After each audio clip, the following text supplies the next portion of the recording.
மேலறை தியானம் ஏப்ரல் மாதம் 11ஆம் தேதி 2026ஆம் ஆண்டு. எழுதியிருப்பவர் ஜெனட் பியர்ஸ், ரெனசி, USA. தலைப்பு: இயேசுவுக்கு உணவளித்தேன். வாசிக்க வேண்டிய வேத பகுதி மத்தேயு 25ஆம் அதிகாரம் 31ஆம் வசனம் தொடங்கி 40ஆம் வசனம் வரை.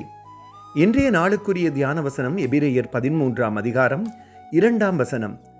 அந்நியரை உபசரிக்க மறவாதிருங்கள், அதனாலே சிலர் அறியாமல் தேவதூதரையும் உபசரித்ததுண்டு.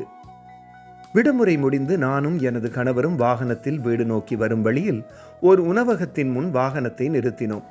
நான் இறங்கி நடக்கும் நேரத்தில் எதிரே வந்த ஒருவர் தான் உண்பதற்கு ஒரு பிஸ்கட் தர முடியுமா என்று கேட்டார்.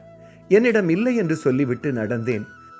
சில அடிகள் நடந்ததும் வேறொரு சிற்றுண்டி வாகனத்தில் இருப்பது நினைவுக்கு வந்தது. உடனே திரும்பி வந்து அதை எடுத்துக்கொண்டு அந்த மனிதரை தேடினேன். சற்று தூரத்தில் அவர் நடந்து போவதைக் கண்டு ஓடிப்போய் அவரிடம் நான் கொண்டு போனதை கொடுத்தேன். கவலையோடு போன அவர் முகம் மலர நன்றி சொன்னார்.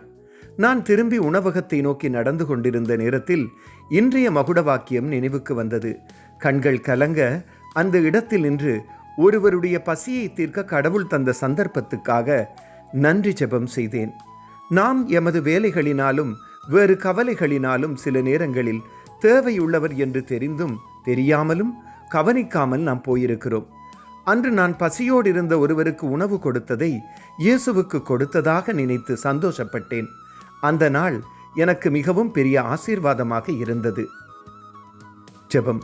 அன்பான பரலோக தகப்பனே, எம்மை சூழ இருப்பவர்களை கவனிக்கவும் உதவிகள் செய்ய நீங்கள் தரும் சந்தர்ப்பங்களை கண்டு உதவி செய்யவும் உங்கள் வழிநடத்தலை தாருங்கள்.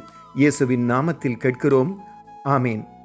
இன்றைய நாளுக்குரிய சிந்தனை: நான் மற்றவர்களுக்கு உதவி செய்யும் போது அதை இயேசுவுக்கு செய்வதாக நினைத்துக் கொள்கிறேன்.